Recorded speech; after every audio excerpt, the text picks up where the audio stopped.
సంఘటన పైన ఆ టీము ఇక్కడి నుంచి బృందము 9th నవంబర్ నుంచి 23 దాకా వాళ్ళ ఒక ట్రావెల్ ప్లాన్ ఉంది.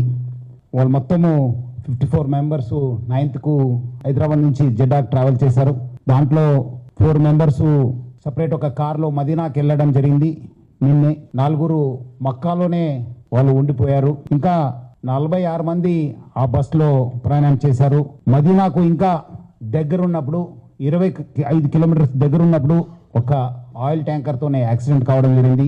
దాంట్లో నేను అంతకుముందు చెప్పినట్లు మొహమ్మద్ అబ్దుల్ సోయేబ్ అనేవాడే ఒక సర్వైవర్ ఉన్నారు.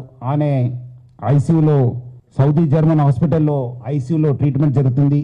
ఇంకా 45 మంది చనిపోయారని చెప్పి మనకు ఇప్పుడే తెలుస్తుంది. వాళ్ళు లోకల్ హాస్పిటల్కి షిఫ్ట్ చేశారని చెప్పి తెలిసింది. వాళ్ళందరూ కూడా పోయిన వాళ్ళు 23rd వాళ్ళు రిటర్న్ టికెట్ ఉండింది జెడ్డా నుంచి హైదరాబాద్కు. ఇంకా ఎవరెవరు ఏమేమో ఎక్కడి నుంచి అనేది మనము ఆ ఒక సమాచారంని రాష్ట్ర ప్రభుత్వము హైదరాబాద్ పోలీస్ కూడా కలెక్ట్ చేయడం జరుగుతుంది.